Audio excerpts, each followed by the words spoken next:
প্রিয় দর্শক, আসসালামু আলাইকুম। দূরের এবং কাছের যে যেখান থেকে আমার ভিডিওটি দেখছেন, আশা করছি সকলে অনেক ভালো আছেন। আজকে আমি আপনাদেরকে করে দেখাবো খুব সহজ একটি পিঠার রেসিপি। এই পিঠাটাতে অনেক ঝাল ব্যবহার করে বলে আমাদের আঞ্চলিক ভাষায় এটাকে ঝাল খোলা পিঠা বলে। জানি না এটা আপনাদের অঞ্চলে অন্য কোনো নামে পরিচিতি কিনা। আপনারা অবশ্যই বাসায় এই পিঠাটি ট্রাই করবেন, দেখবেন খেতে অনেক ভালো লাগবে। শীতের সকালে কিংবা বিকেলের নাস্তা হিসেবে এই পিঠাটা খেতে অনেক ভালো লাগে। তাই কথা না বাড়িয়ে চলুন আপনাদেরকে পিঠাটা বানিয়ে দেখাচ্ছি। এর জন্য আমি 1.5 কাপ পরিমাণ আতপ চালের গুঁড়া নিয়ে নিয়েছি। এর মধ্যে দিয়ে দিচ্ছি কুচি করে রাখা পেঁয়াজ, দিয়ে দিলাম ছোট করে কেটে রাখা কাঁচামরিচ। পেঁয়াজ এবং কাঁচামরিচগুলো ভালো করে চালের গুঁড়ার সাথে মিশিয়ে নিচ্ছি। এখন দিয়ে দিলাম হাফ টেবিল চামচ রসুন বাটা, হাফ টেবিল চামচ আদা বাটা, 1 টেবিল চামচ মরিচের গুঁড়া, হাফ টেবিল চামচ হলুদের গুঁড়া, হাফ টেবিল চামচ ধনে গুঁড়া, হাফ টেবিল চামচের কম জিরা গুঁড়া, দিয়ে দিচ্ছি হাফ টেবিল চামচ গরম মশলা। এখন দিয়ে দেব স্বাদ মতো লবণ। সবগুলো উপকরণ দেওয়া শেষে শুকনো উপকরণগুলো ভালো করে মিশিয়ে নিচ্ছি।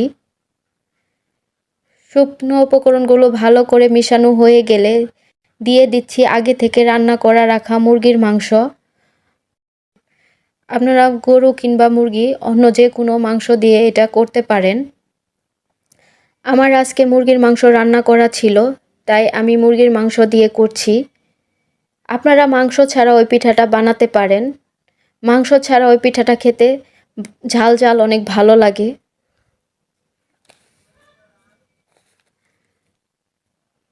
আমি গতকালকে মাংস রান্না করছিলাম, ওখান থেকে কিছুটা মাংস বেঁচে গেছে, তাই আমি দিয়ে দিলাম। বেঁচে যাওয়া মাংসের ঝোল সহ দিয়ে দিলাম।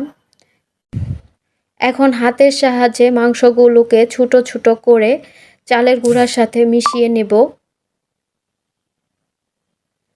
আপনারা নিশ্চয়ই দেখতে পাচ্ছেন আমি মাংসগুলোকে কিভাবে ছোট ছোট করে নিয়েছি।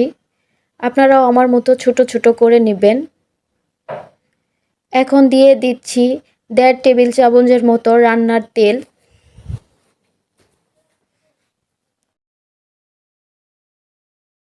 দিয়ে দিচ্ছি পর্যাপ্ত পরিমাণ পানি।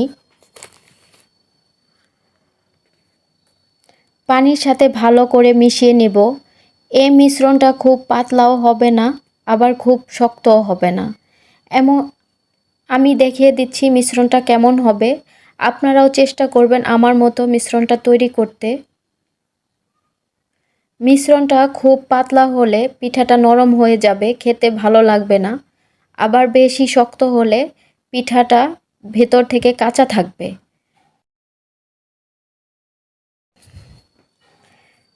তাই মিশ্রণটা আমার মতো করে করার চেষ্টা করবেন।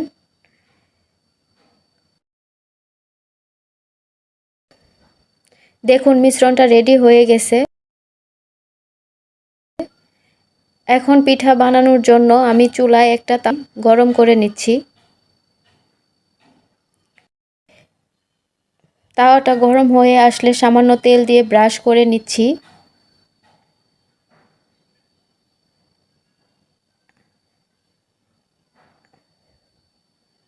তাওয়াটা ভালো করে গরম করে নিয়ে মিশ্রণটা দিয়ে দিলাম।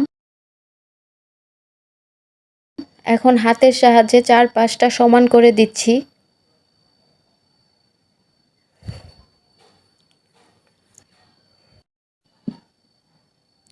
চুলার জালটা একেবারে কমিয়ে দিয়ে আমি কিছুক্ষণ ঢাকনা দিয়ে রান্না করে নেব।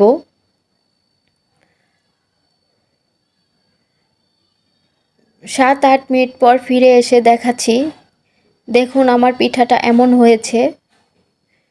এখন আমি পিঠাটাকে উল্টিয়ে দেব। এই পিঠাটা একটু ঝাল এবং স্পাইসি হয়। যদি আপনারা ঝালটা বেশি খেতে চান তাহলে আরেকটু মরিচের পরিমাণ বাড়িয়ে দিবেন, আর যদি কম খেতে চান তাহলে মরিচটা কমিয়ে দিবেন। আপনারা আপনাদের স্বাদ মতো মরিচ কমিয়ে বাড়িয়ে নিতে পারেন।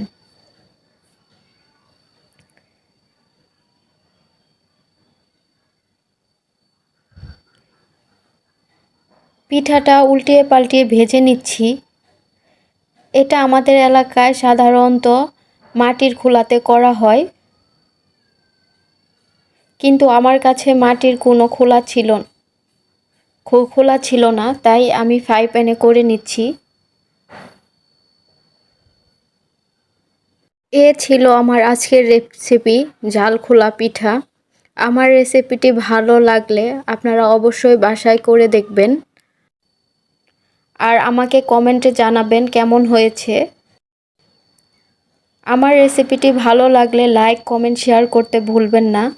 আর আমাকে উৎসাহ দেওয়ার জন্য আমার চ্যানেলটি সাবস্ক্রাইব করে দিবেন।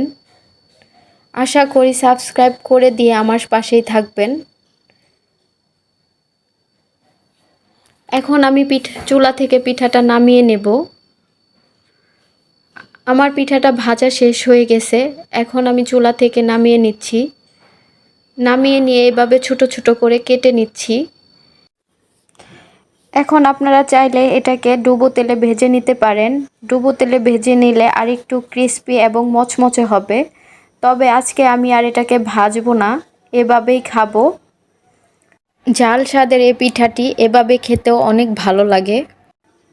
নিশ্চয়ই আজকের রেসিপিটি আপনাদের কাছে সহজ লেগেছে। সহজ লাগলে অবশ্যই আপনারা বাসায় ট্রাই করবেন। সবার আগে আমার চ্যানেলের অন্য কোনো সহজ রেসিপি পাওয়ার জন্য চ্যানেলটি সাবস্ক্রাইব করে দিবেন। আজকে বিদায় নিচ্ছি, আবার ফিরে আসব অন্য সহজ কোনো রেসিপি নিয়ে।